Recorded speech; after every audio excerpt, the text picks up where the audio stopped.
Members of committee, this meeting is being live streamed.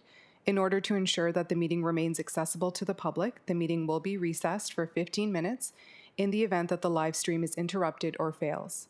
Staff will work to get the live stream up and running as soon as possible, and we will keep council informed.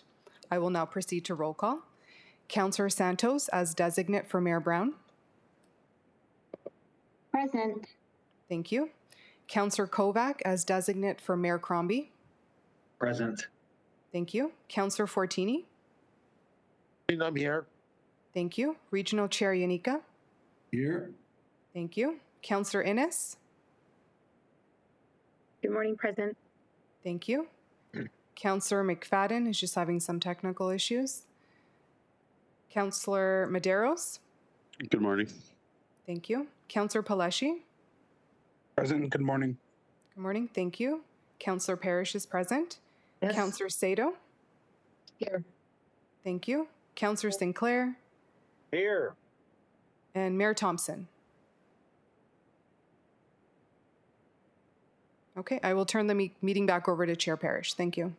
Thank you very much. I'd like to call the meeting to order and ask if there are any declarations of conflict of interest.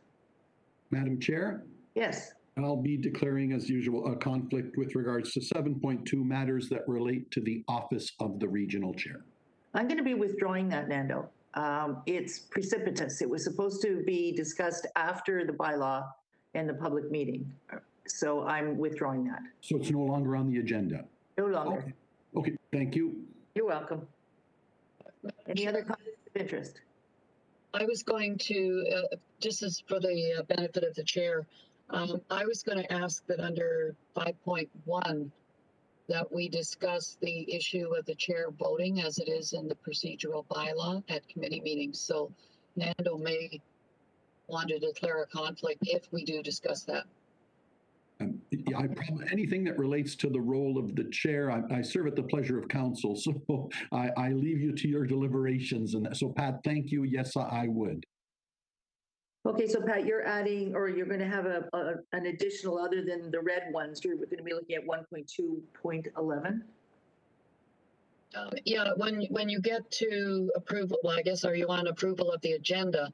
I was going to suggest that 7.1 should actually be part of the discussion of 5.1 because it doesn't make sense to make amendments to the bylaw and then discuss an item that would result in an amendment to the bylaw.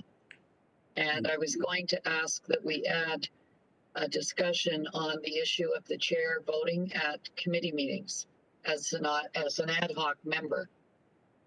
Okay. So I think it should all come under 5.1 when we're discussing amendments to the procedural bylaw.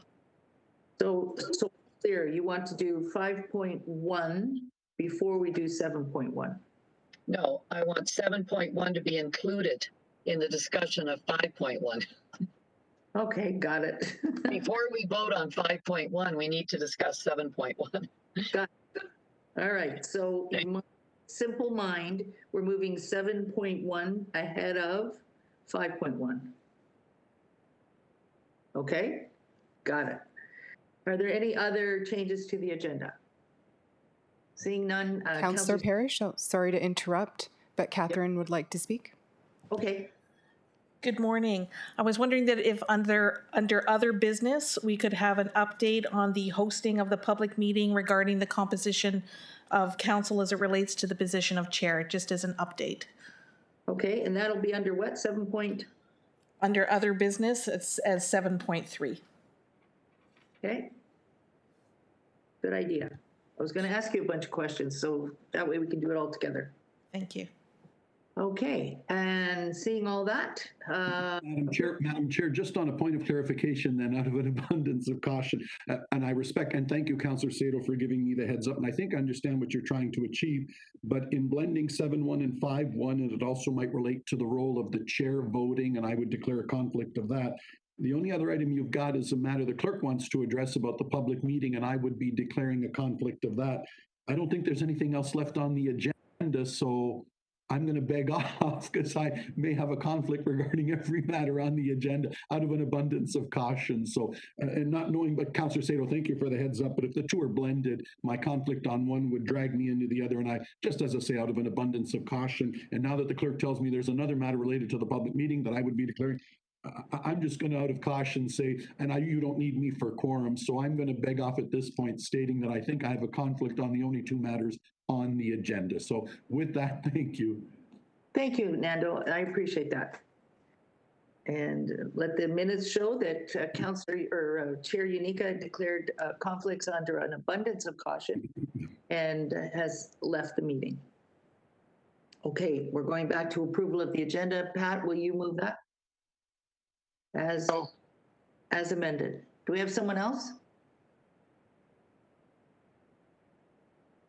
Thought I heard someone. That's okay. There are no delegations. We are going to go to 7.1 right now. Pat, do you want to speak to that? Yes, sorry, I'm just trying to pull it up here. So 7.1 was put here for discussion before we look at amending the bylaw. It came out of the discussion that we had with regard to rounding up for a 2/3 majority. And at the region, we round up even if it's 0.1, which is a very, that's like one finger of a person. So this proposal is that we only round up if the 2/3 is over 0.6. And I've shown on the chart what it would look like if you rounded up if it was over 0.5 and 0.6. And my suggestion is that we use 0.6 as that seems to be a very common threshold that is used in other organizations. And I do realize that Robert's Rule of Order says you always round up. Not every organization does. And we do not have to, under the Municipal Act, we do not have to round up. We don't have to round up at all. I mean, we could leave everything at the lower number. It is strictly up to regional council. We don't even have to have a 2/3 majority in our procedural bylaw to reopen questions, which is when we use it primarily. At the city, we removed the requirement for a 2/3 majority because it only made a difference because we only had 10 members of council at that time. And it really didn't make much difference over a majority on a 2/3 majority. So we don't need to have it. But I think in the interest of fairness, because unless you've got that higher number vote are part of a person, you do not have a person. I mean, that's just realistic. And I would like to propose that we amend the bylaw, procedural bylaw, that we only round up if it's over 0.6. And I went over this with Catherine with regard to the numbers. It changes a few, a lot, or don't change at all. And it looks like it's every 4 numbers that you go up in number that it changes. So it's not a huge change on what is required.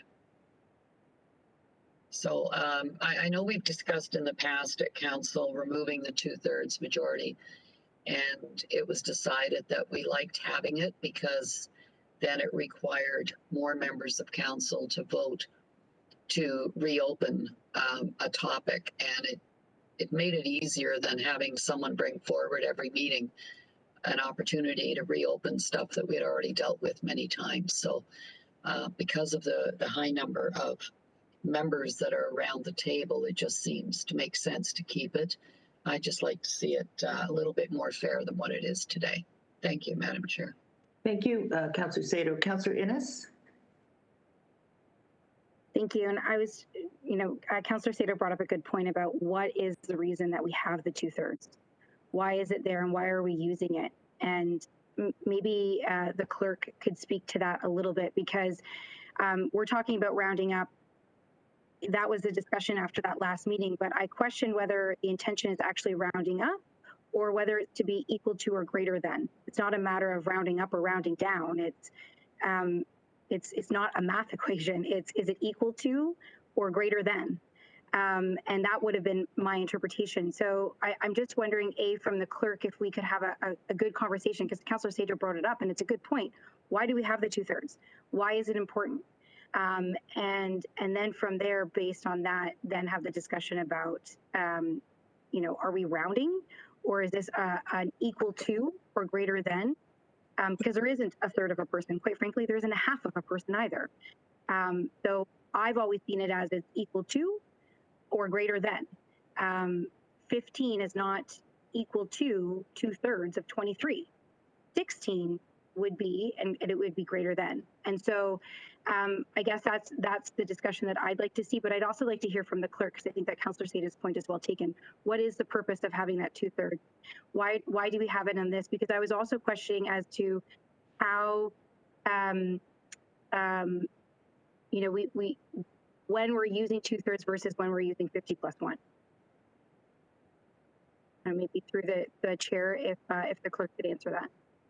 Yes, it's actually, we're supposed to be talking about the rounding, but I recognize the 2/3 has been introduced by Councillor Sado. So let's get a comment from the clerk on that, please. Thank you very much, and through you, Madam Chair. The purpose for the 2/3 is to show that the Assembly has a larger interest in changing something that has already been decided by Council. 2/3 comes into play when we do things like waive the rules.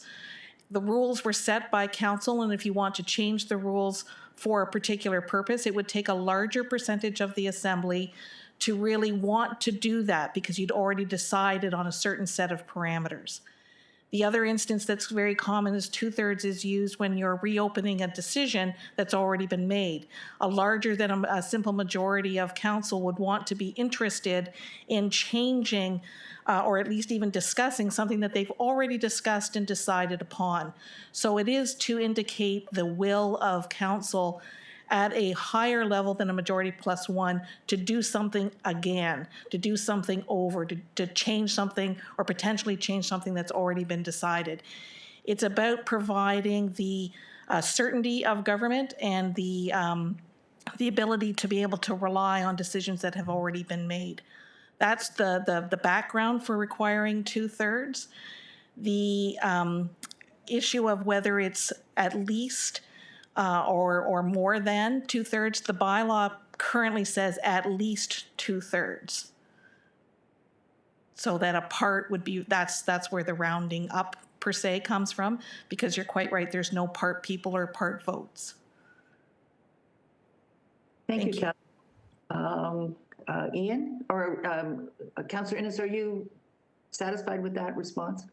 Yes, thank you. And following up on that, I can't support doing the rounding up and rather than. It's equal to or greater than.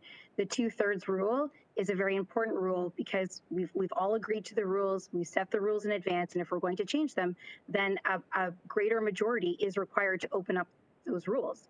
And so we need to be specific. It's not something that's light and fluffy that we should be fluffing off. When we waive our procedural bylaw for any which reason, we need to make sure that an overwhelming majority of those members agree to it. And so I don't like the rounding up and rounding down. I don't think that that's the intention. I think the intention is that it's equal to or greater than. And so that would be my recommendation. Thank you. Thank you. Councillor Sinclair. Yes, just my thinking on the 2/3 is also make it more difficult for sore losers to keep trying to reopen questions with simple majorities. It raises the stakes to get agreement to keep going back to look at settled questions. Thank you. Thank you, Councillor Sinclair. Are there any other speakers before Councillor Sado comes back on? Councillor Sado?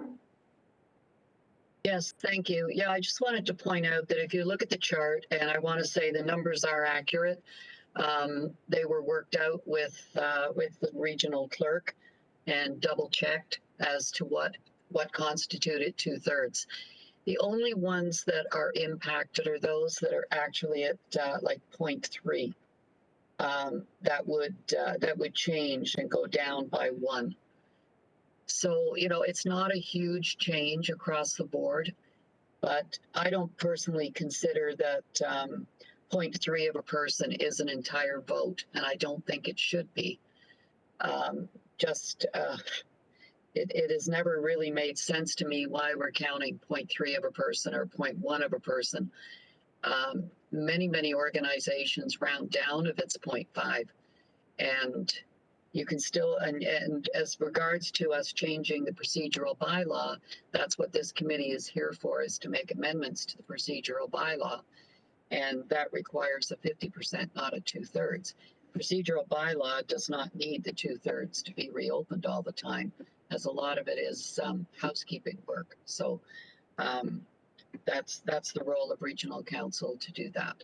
So I appreciate that that you feel that Councillor Innes, that you feel it's an equal to or greater than.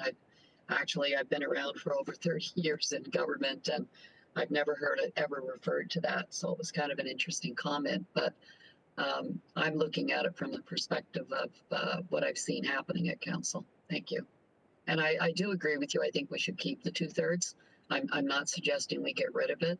I pointed out we do not have to have it, and I support having it, keeping it, but I want it to be perfectly fair. Thank you. Councillor Sato, having sat on the fluoride committee, I'm very glad we had the 2/3 rule, because we would have been talking about fluoride and reopening it on a weekly basis. Councillor Innes? I just wanted to add, I agree with keeping the 2/3 rule. I think it's absolutely necessary. I think that some of those, point taken, what Councillor Parrish just said, but it's so important, that 2/3 rule, because we already have dealt with a lot of these issues, that it really should be equal to or exceed the 2/3 rule. It should not be rounding down ever, because the issues that are coming before us that require those 2/3 are issues that are of great importance. We've already voted on them, or we're waiving our rules. That's not something that you round down on ever. I always would prefer to err on the side of caution, and that means equal to or greater than. So I think that it should be, that the 2/3 threshold must exceed the 2/3. It's got to be 2/3 equal to or greater than. It's not a rounding up or rounding down period. So I can't support what's been brought forward by Councillor Sato. Okay, thank you. Are there any other speakers before I put my 2 cents worth in? I'm going to round up. Councillor Demurla's on the board. Okay, Councillor Demurla? Thank you, Madam Chair. I know I'm not a voting member of this committee, but I was interested. I want to begin by wishing everybody a happy Diwali. Today's Diwali. And I had two questions for the clerk, or if there's legal advice. One is, there's 2 parts to it. One is, how do you define greater than 2/3? And that's the discussion that I've heard so far.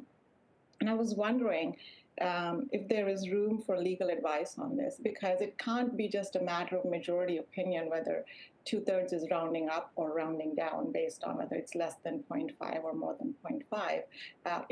When the law says greater than, then there's got to be some legal opinion. It just can't be, that's my opinion anyway. So I was wondering if the clerk can provide us some guidance in terms of, if the bylaw says greater than or equal to 2/3, is rounding down an option, or does it always have to be rounding up? I think it would be good to have some legal advice. The second one is, to some extent, the 2/3 piece is rendered meaningless by the fact that that can be challenged by 50% of the vote.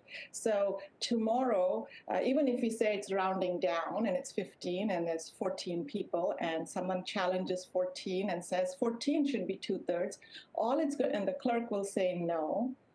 All it takes is for someone to challenge and say, I don't agree with the clerk. And if 50% of the folks say, well, 14 is just fine, then that bylaw is rendered completely useless, which is what I felt happened. I can't remember the day, but the day that we discussed the chair issue, which is that the clerk said it has to be 16 people.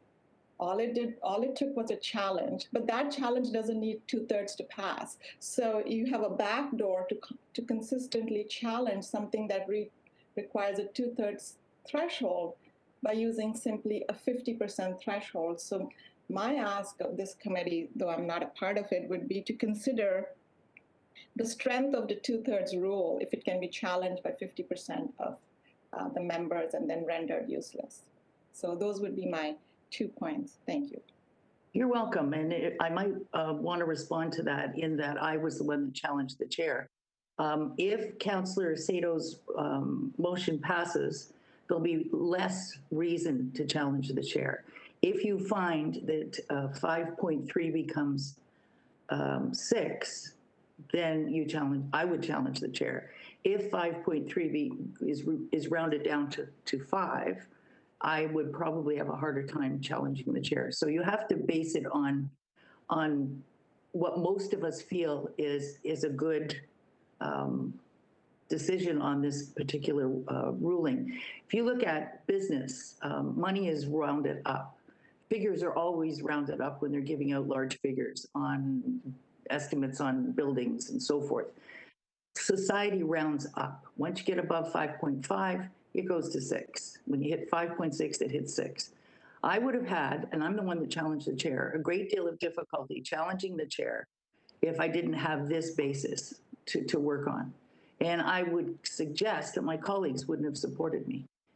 But by changing it, as Councillor Sato is trying to do today, we make it less likely that there's going to be frivolous challenges and more likely that the chair's rulings will be upheld on numbers.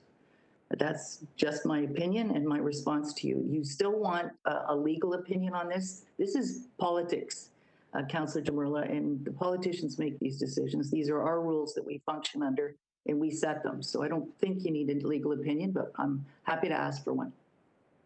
Can I just respond to what you said, Councillor Parrish, before we go to the legal opinion? I'm being patient, yes. I take your point that the reasonableness test is one way to safeguard against a challenge, but notwithstanding, all I'm saying is this setup of 51% allowing you to challenge something that takes 2/3 to open does leave room for abuse. And I take your point that maybe perhaps you wouldn't abuse it, but rules are made on the basis that you sort of look at all eventualities. And sometimes councils can be very factitious. Sometimes, so who knows, 5 years from now, perhaps there's a situation where there's a blatantly unreasonable challenge, but that challenge would stand under our current procedures. To your point, since it's political, it would be perfectly okay to challenge something that may not seem reasonable to you and I, but someone else just wants to win. And so my ask of legal as well as the clerk is 2 questions. One is, who decides the definition of equal to or greater than 2/3? And it can't be just a political vote. After all, it is our governance. And then the second one is how do you close this loophole that allows a 2/3 challenge to be rendered useless through a backdoor where you challenge the clerk and you could be unreasonable in that challenge. And if 50% of your peers want to support you and you're being very political, that 2/3 rule is out the window.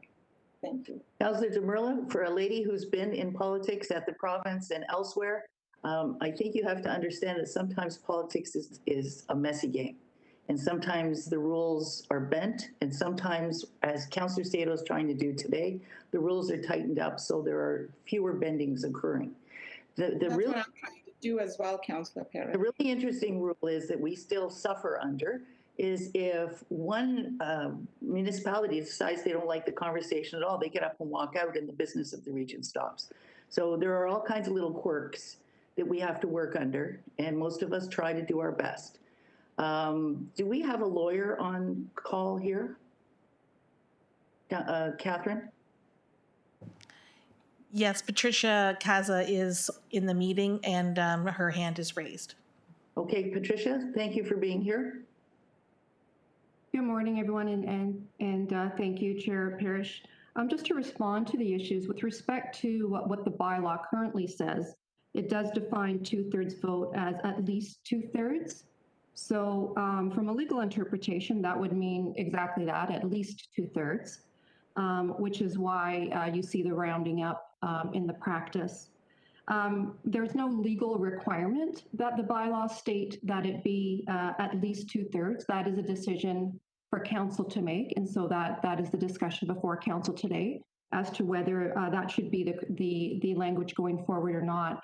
If the suggestions brought forward by Councillor Sato are adopted, then obviously we would need to change that language and adopt some other language that was consistent with what is being proposed. But that's the interpretation, the current interpretation of the bylaw from a legal perspective. Thank you, Patricia.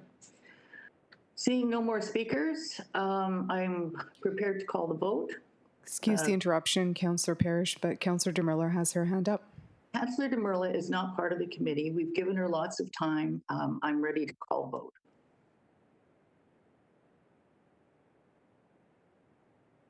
I just had a question.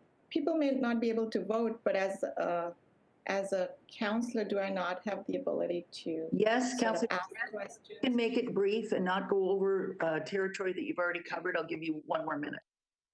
Thank you. So my question is to Patricia, the solicitor. Thank you, Patricia. So my question to you is, on that day, if the interpretation in your head is quite clear that it has to be rounded up, I'm just wondering why you didn't say something when it was challenged. Patricia?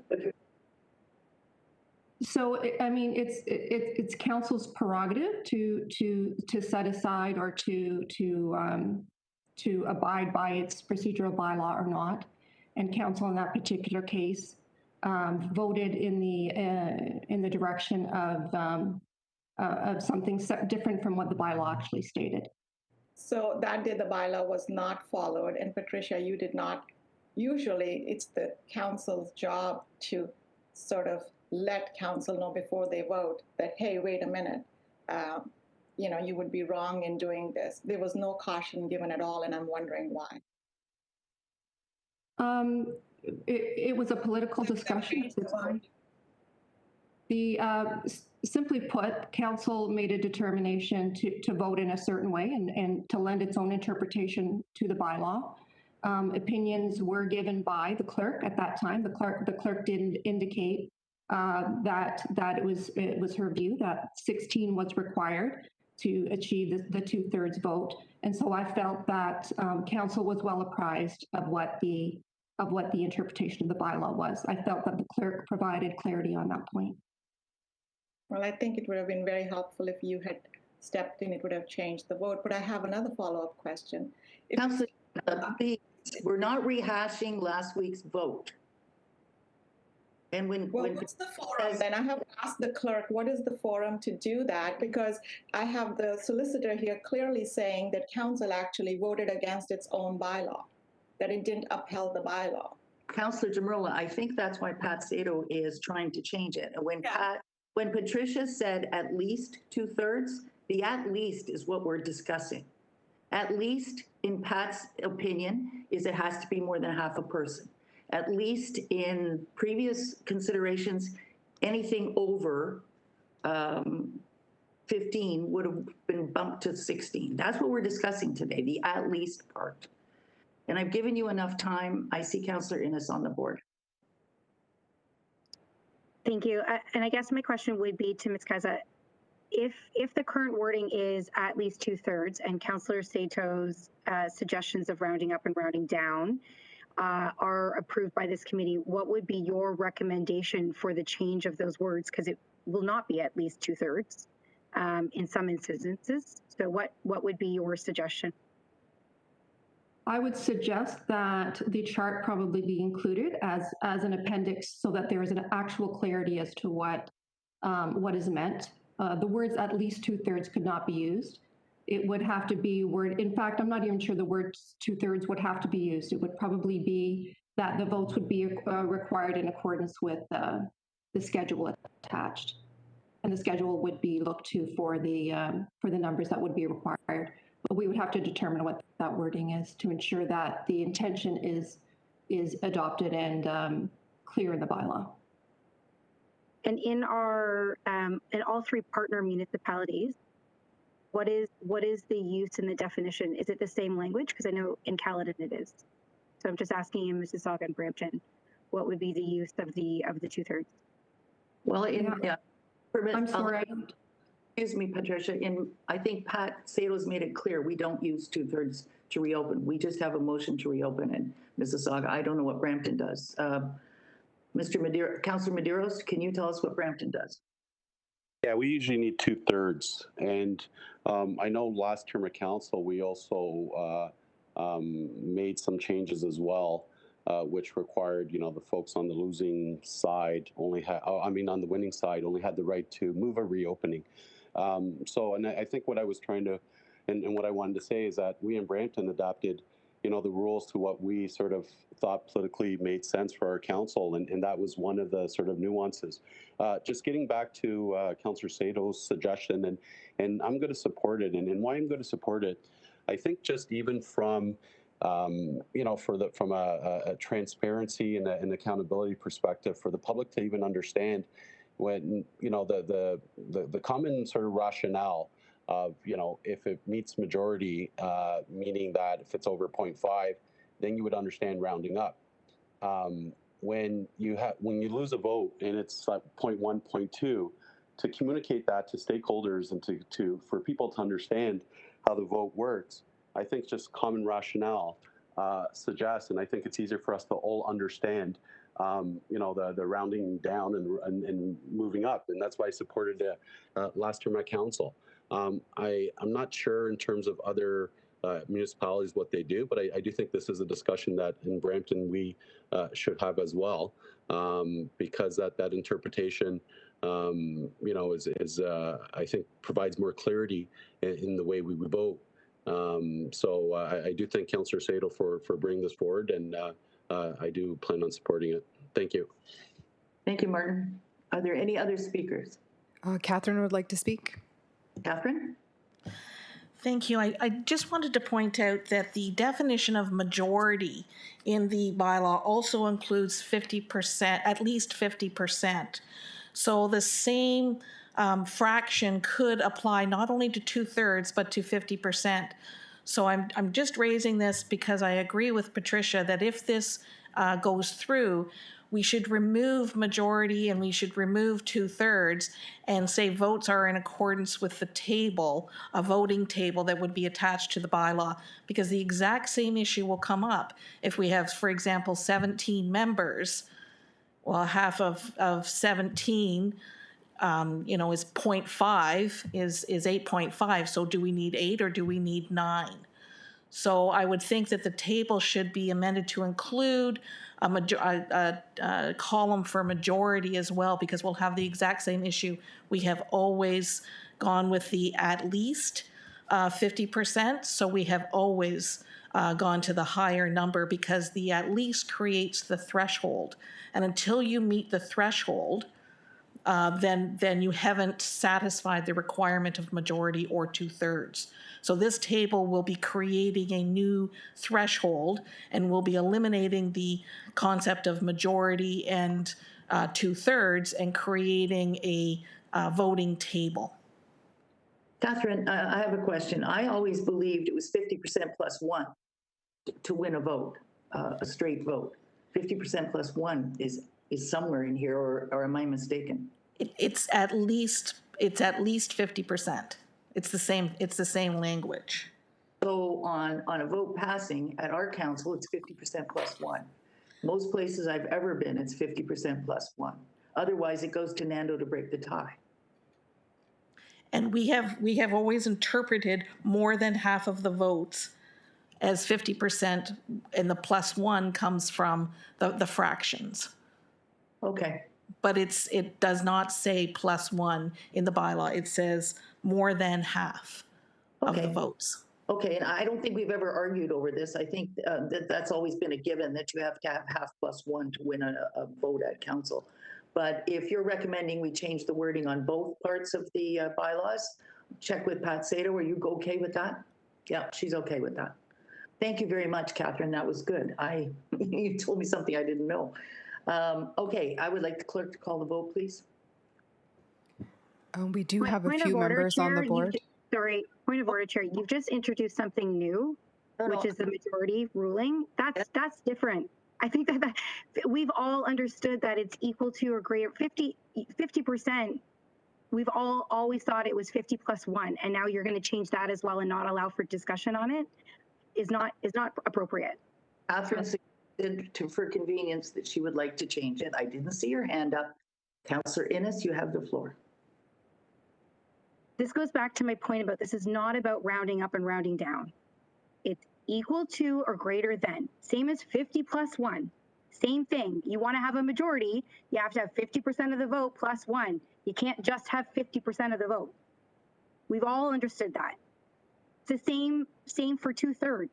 You can't just have a third of a person. You have to have equal to or greater than in order for it to pass.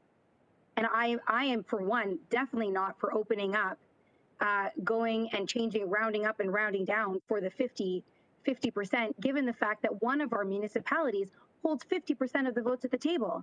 That means Brampton and Caledon's votes would never matter. That's inappropriate. That's not the intention of our bylaw. And perhaps maybe Ms. Kaza would like to speak about the intention of the Region Appeal bylaw and the weighted voted system that is currently given to us. Because it does open up a whole other can of worms. You can't just throw it in and change that wording as well. That's ridiculous. Well, our council actually never votes all as a block, but even if we did, you still need one vote from somewhere else, and you need each of the 3 municipalities to be participating in the vote. It's very complex. So you're trying to simplify something.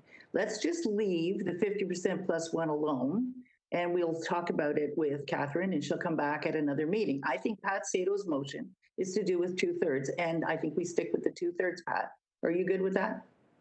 There's too many things getting mixed into this. We're dealing with 2/3 as a reopener, and that's what I'm going to take the vote on.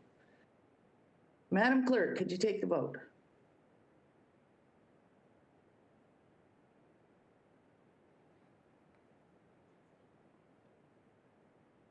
Councillor Parrish, Councillor Paleshi is still on the board. Oh, sorry. I can't even see him anywhere. Councillor Paleshi. Thank you, Madam Chair. So I guess what I kind of am understanding is what we're about to do is change the wording of a bylaw, and a bylaw that was adopted this term of council. So I guess my question to the clerk then is, so this committee would make that suggestion to council, but then would council have need 2/3 to overturn a bylaw that was already enacted this term of council? Not enacted, but supported.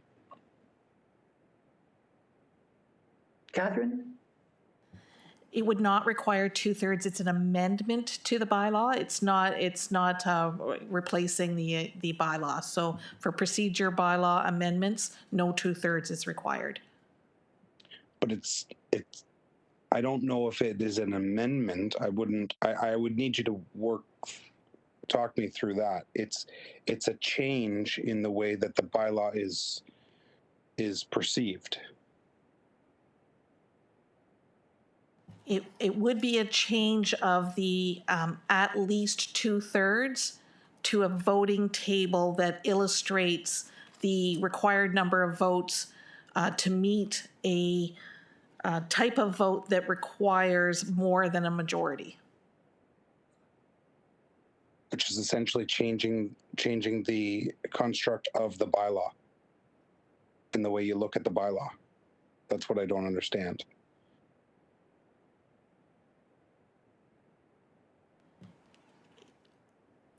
The wording of the bylaw currently is at least 2/3, and it's the motion is meant to, if I can speak for Councillor Sato, but correct me if I'm wrong, is to clarify what was meant by 2/3, and that 2/3 is no longer a threshold, but rather a calculation based on the number of members present.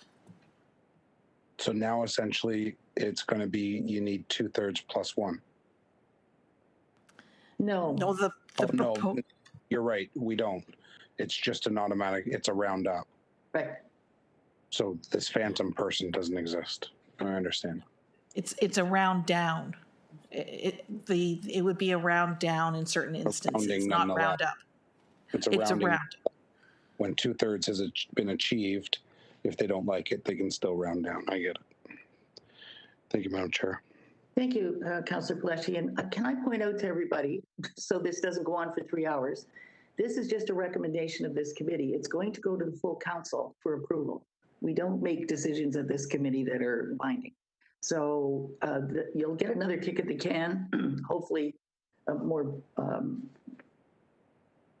a briefer one, but everybody will have an opportunity to speak to it.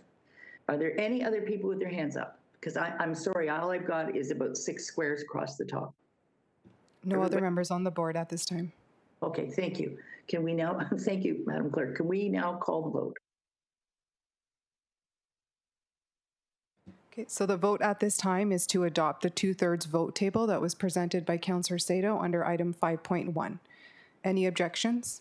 Sorry, can I just clarify that the table should be, we can remove the roundup of over 0.5. There were 2 suggestions in the table.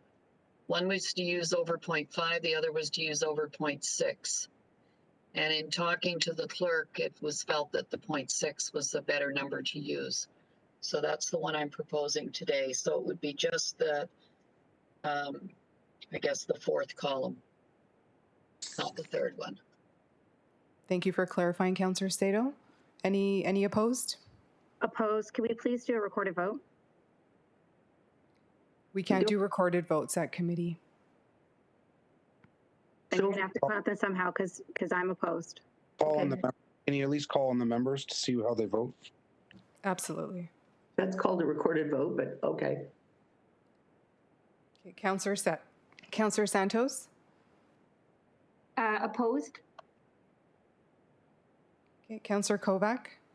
On behalf of Mayor Crombie, yes. Councillor Fortini?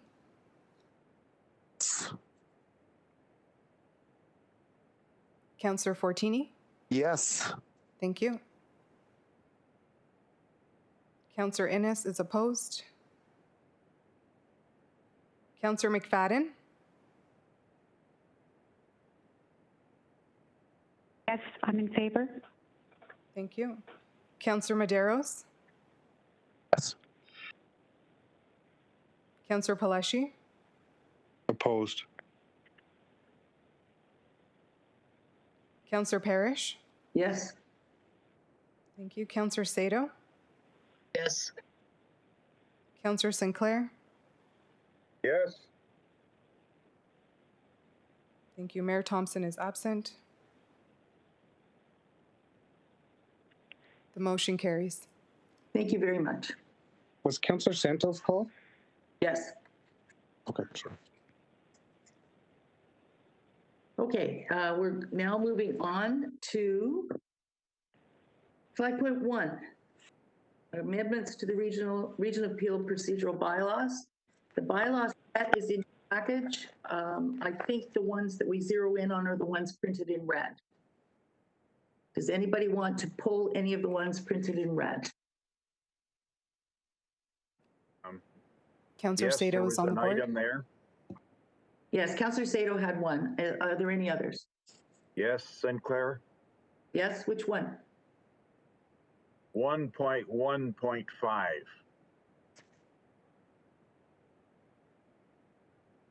Okay. Are there any others that we would like pulled? Councillor Sato, which is yours? Sorry, I can't find the number, but I just had a question for the clerk with regard to the chair having a vote at committee meetings. I did not think the chair did because he's ad hoc. So I'd just like a clarification from the clerks. I know we probably amended that some point in time, but I don't recall doing it. It's 1.2.11 and 1.2 10 and 11. Madam Clerk, could you explain why the chair doesn't have a vote on council except to break a tie, and he does have a vote at committees. Thank you. Through you, Madam Chair. Yes, the chair is ex officio on all committees for the purposes of him not having to be voted on to the committee. He does count for quorum and he does have a vote as per the procedure bylaw. And it has been in the procedure bylaw for many, many years, like decades, that the chair has had a vote at committees.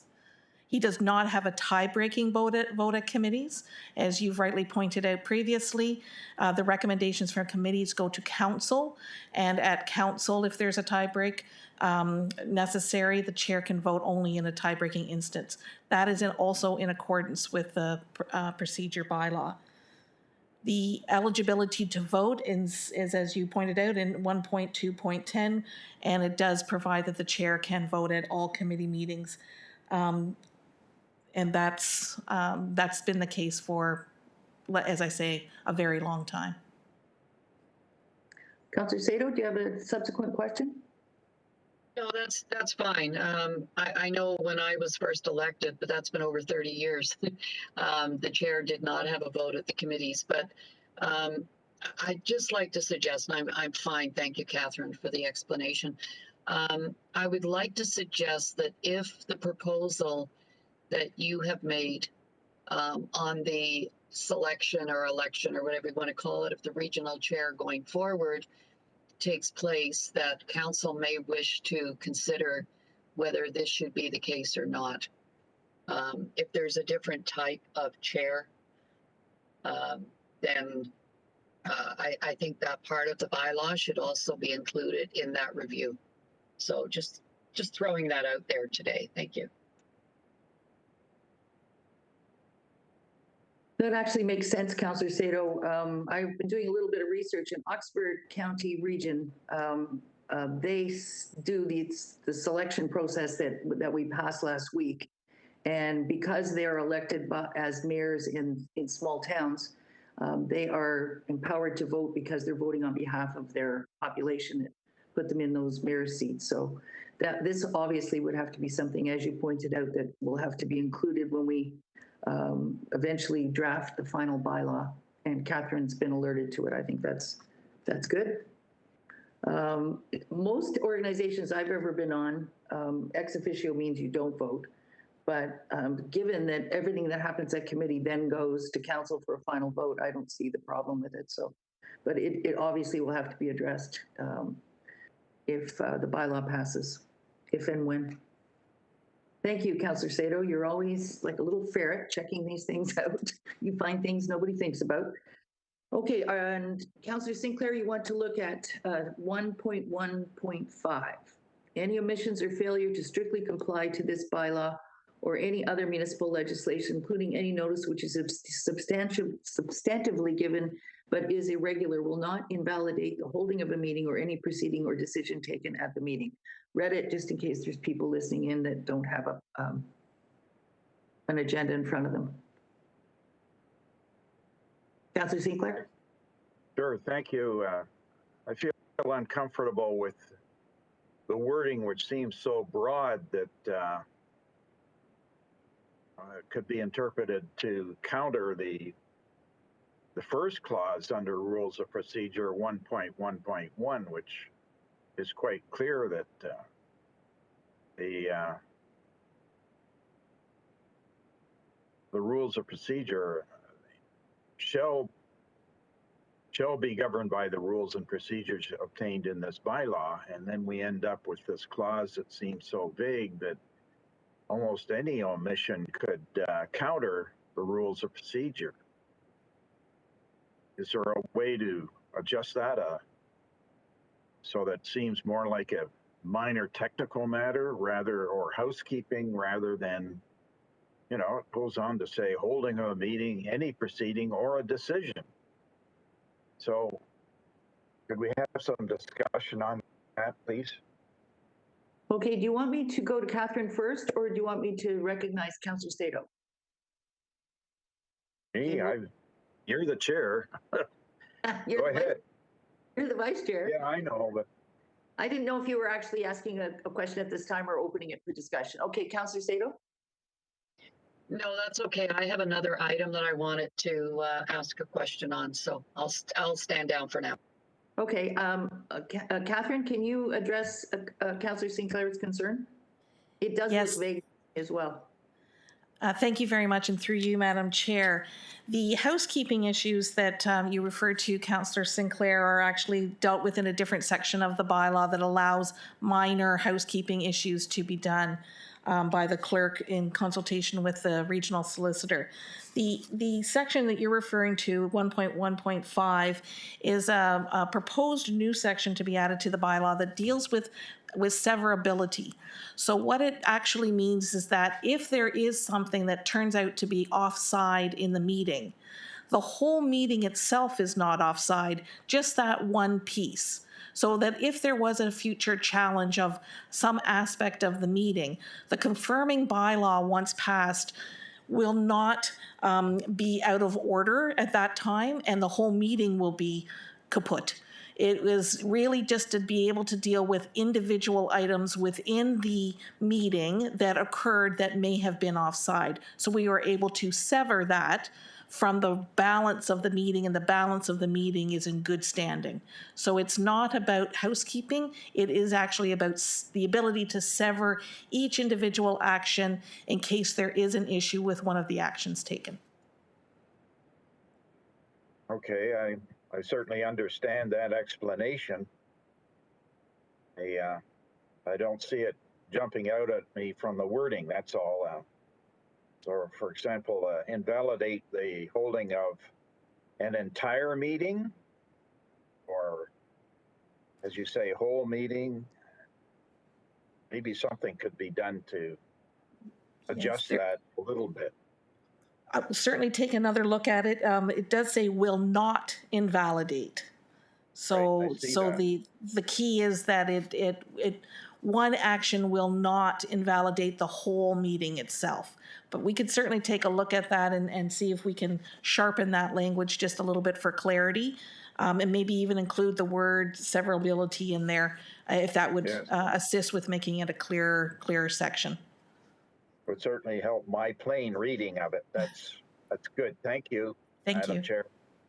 And you might also want to put in front of a meeting, put in an entirety of a meeting.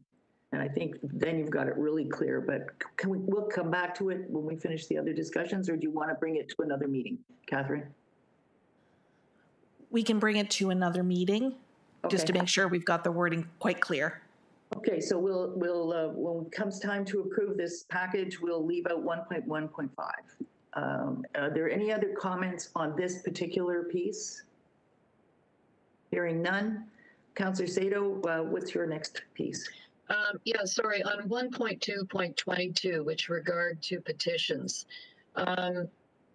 Because we are accepting electronic or online systems for petitions, what we have been finding is that when people use, and I can't remember the name of the petition group that is used mainly electronically, and we get thousands of them on issues. There's no way on those of knowing. Pardon? Change.org. Yes, thank you. On change.org. Those petitions usually include sometimes the majority of people that don't reside in the region of Peel. And I think we've all found that, you know, you've got people all around the world who are getting, signing a petition, which makes it look as if you have a lot of people concerned about that issue within the region. And I've told my residents that unless there are addresses on a petition and that they live in the area, that I don't accept the petition, that it is meaningless to me because, you know, someone in Australia having a concern about an issue and signing a petition that's coming to the city of Mississauga or the region of Peel, to me, is meaningless and it's a waste of time. So is there some way that we can tighten this up and make the petitions that we receive more meaningful in who is actually signing them. I know when we do the paper petitions at the city, we require, and we're not doing those anymore, which is where part of the problem is, we require addresses. And even with those, we would get petitions, for example, on a planning issue, or, you know, even a stop sign, we would get addresses that didn't live even in the city of Mississauga and not even in the region of Peel. And, you know, if we're looking for community input on an issue, I think we should be requiring that they at least live in the region or work in the region. I think that would be a requirement, but I don't see any here. Is there any way we can put that in? Catherine? Thank you. From a privacy perspective, we've never asked for the actual addresses for the petitions. The petitions that are presented to Regional Council are just for receipt, and action's only required if Council directs. So we have not created any additional requirements when we have allowed this electronic petition to be submitted. I agree with you that it is a whole lot easier to sign petitions electronically, but in this world that we're in now, where technology is king and that is how we are communicating and even holding the meetings, I don't think that we can restrict petitions to written and delivered to the regional clerk in paper format any longer. I understand that some of the actual programs that provide the petitions to be signed, this change.org, and there are others, don't require addresses to be put down. And I don't think that we can require the programs to do something that they are not set up to do. It would be up to Council to just either receive or not receive the petition if it seems that it's spurious or if it's not attended to by an issue that actually relates to regional business. And I guess my concern, Catherine, is that, you know, we can receive a petition with thousands of, you know, if it comes even for receipt and direction, which is what we would be doing.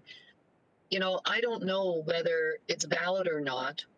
So we get a petition that relates to something within the region of Peel, and there's thousands and thousands of signatures, and Council is, wow, you know, we better have staff bring back a report on this.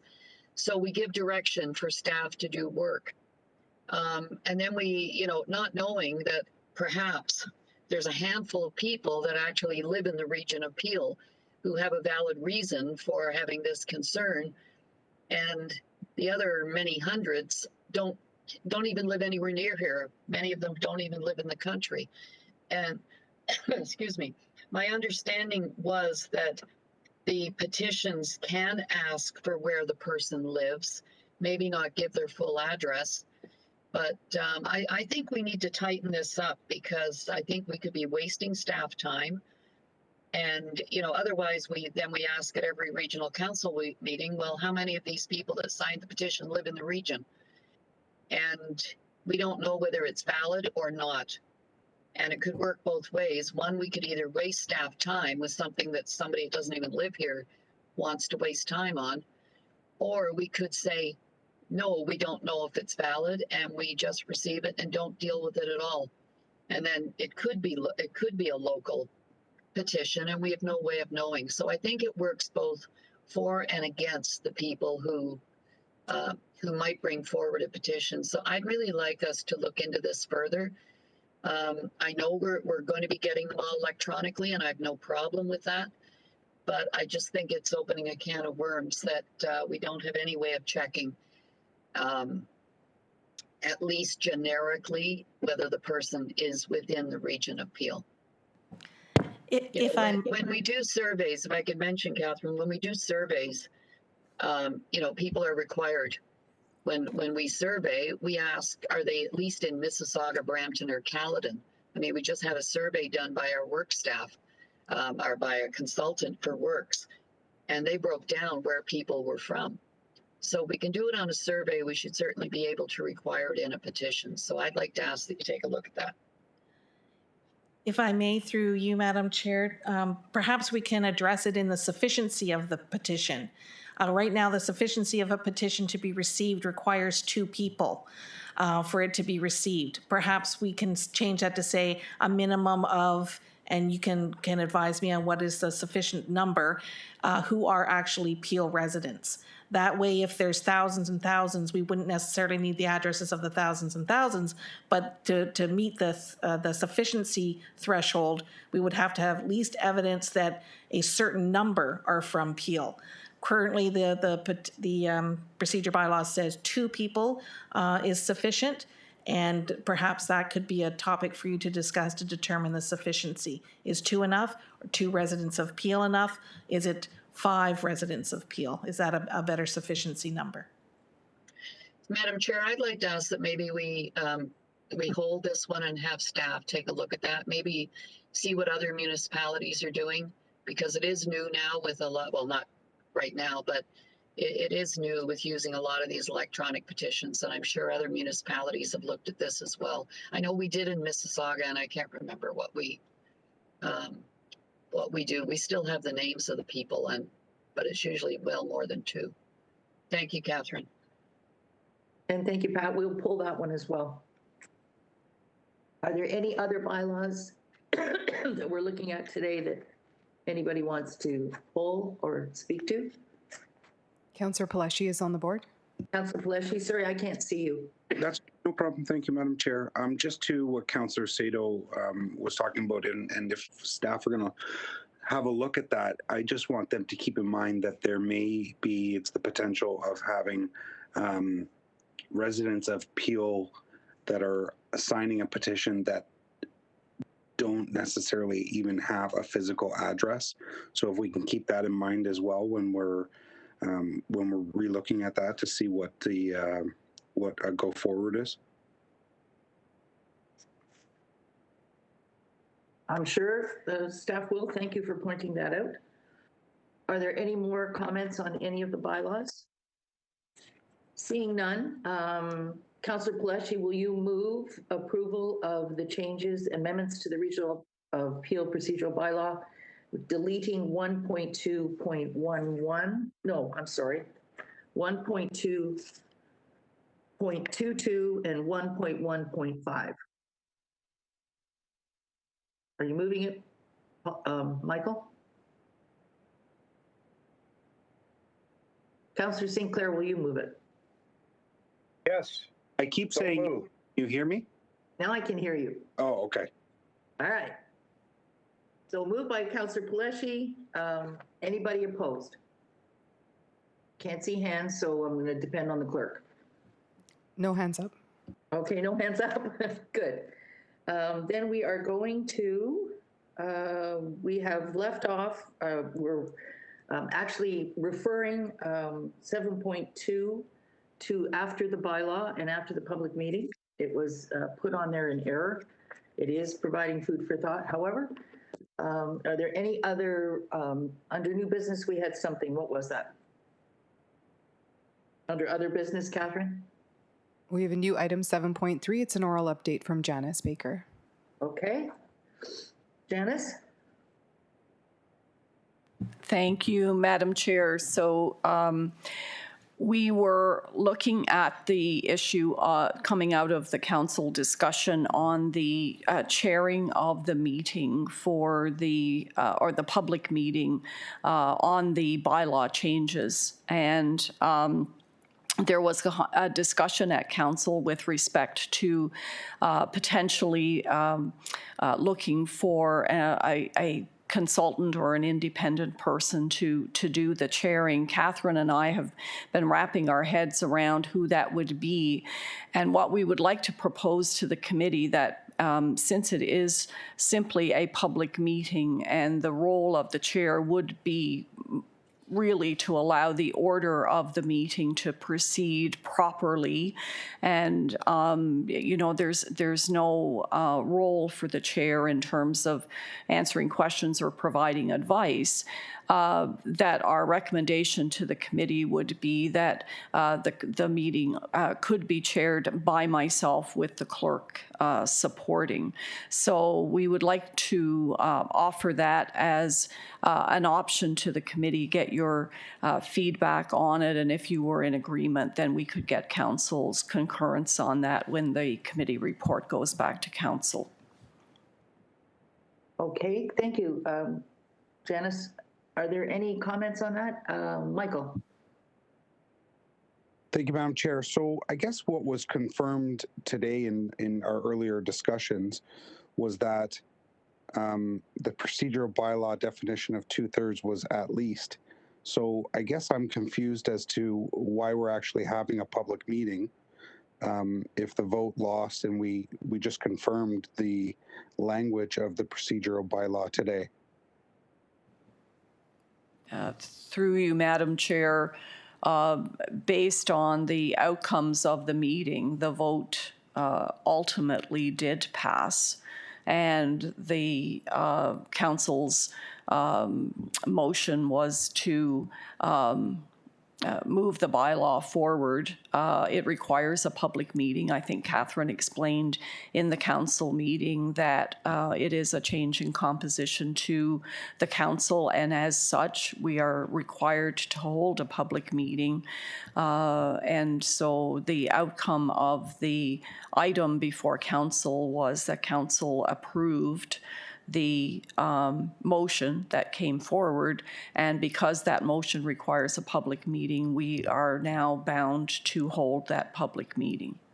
No, and I understand that, and that was council direction, and this is only committee, so no decisions can be made here. But we just confirmed at this committee today that the wording in the procedural bylaw for the definition of 2/3 is at least.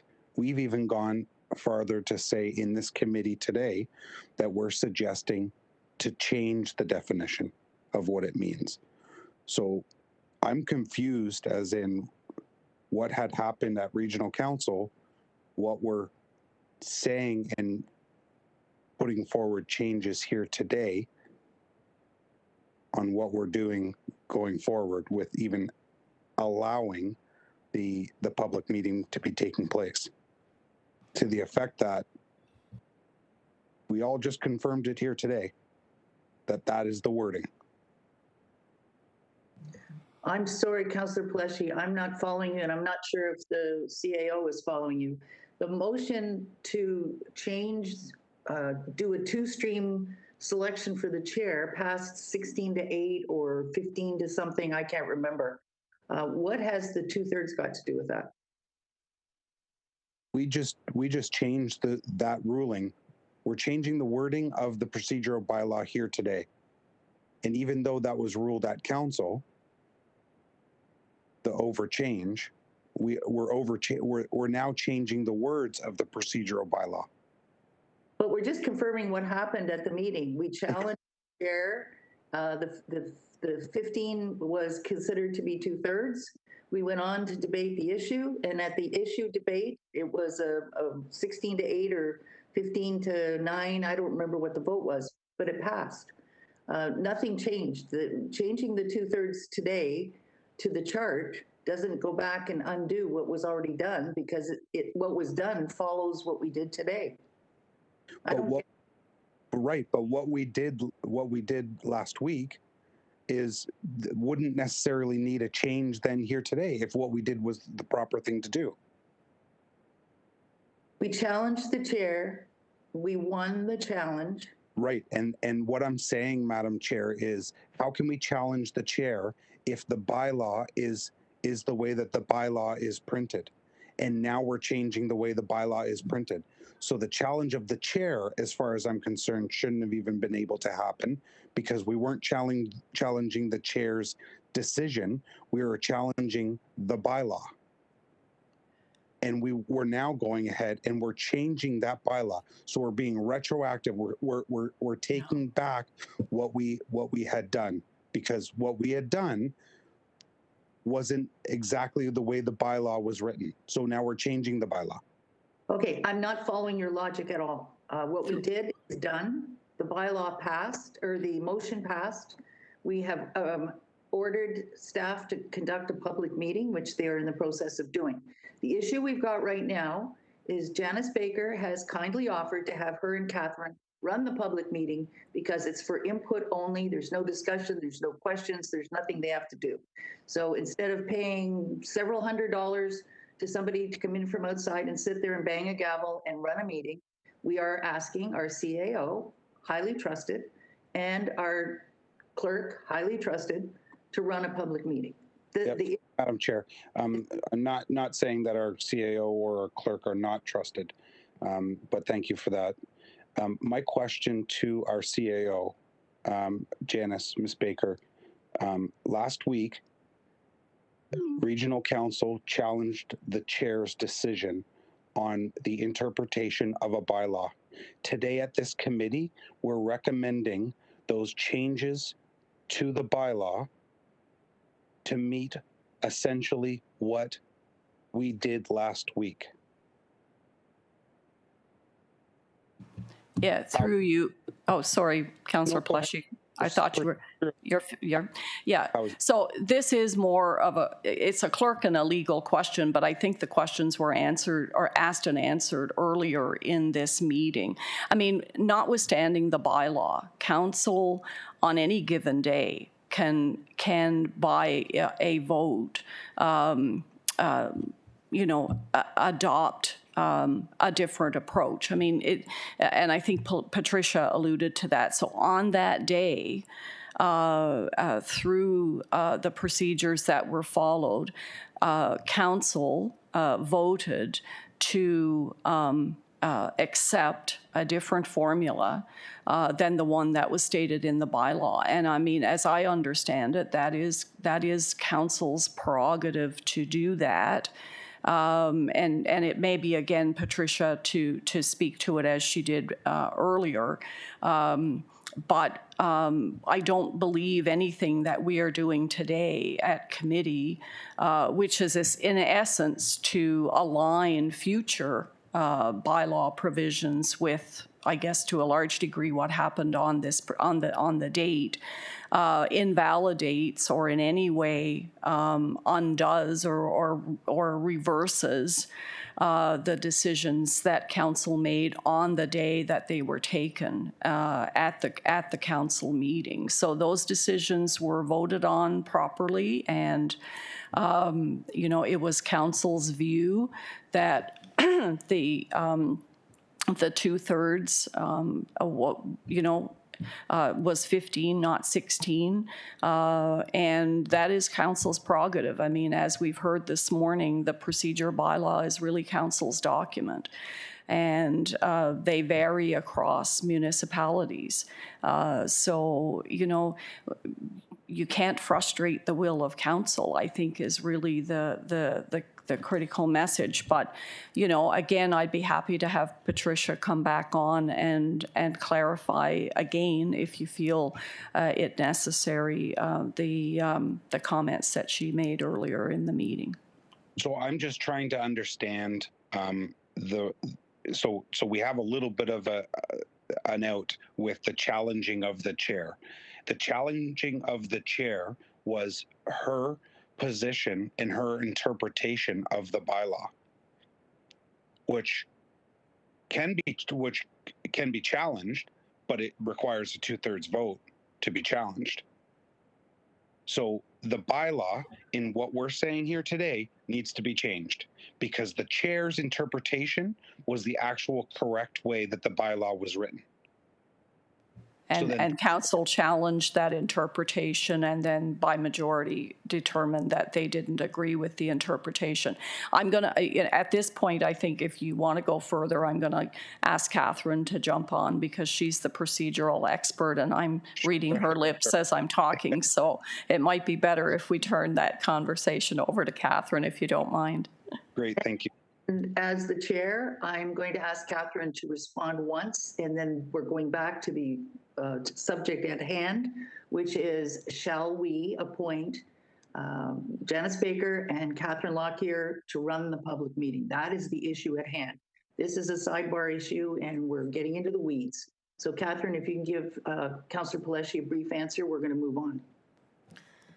Thank you, and through you, Madam Chair, CAO Baker had it correct that the interpretation was challenged through a challenge of the chair, and the majority of council agreed with the challenge as opposed to the interpretation of the chair.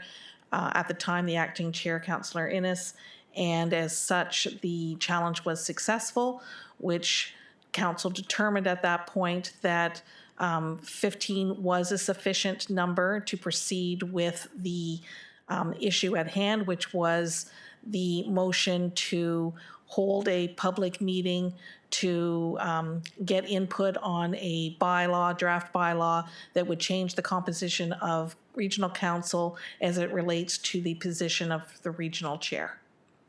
Oh, and thank you, Catherine. And I guess my last and final question then would be, then why are we at committee here today changing the wording of the bylaw? If I may, through you, Madam Chair, I believe that it's for clarity. One of the purposes of this committee is to look at the policies and procedures of council. And because there was a challenge, it was an opportunity to provide clarity so that a challenge in the future would not be necessary, as there wouldn't be an interpretation. It would be the actual numbers and not an interpretation of what the words "at least" meant. Catherine, we are going to miss you, my friend. We are going to miss you. You are the clearest thinker and you explain things so well. You must have been an A+ student all through high school and university and life. Thank you. Okay, are there any other questions on the public meeting being chaired by Catherine and Janice Baker? Madam Clerk, do I have any hands I can't see? No speakers on the board. Perfect, thank you. Before we take the vote, I have a simple question, I hope. What is actually being printed and presented? Is it just the bylaw? Is there any background information going out? It's straight bylaw. Through you, Madam Chair, it is just the bylaw. Good, thank you very much. I don't need to call a vote on this. I think everybody's in agreement that our two superstars can handle the meeting quite with one hand tied behind each back.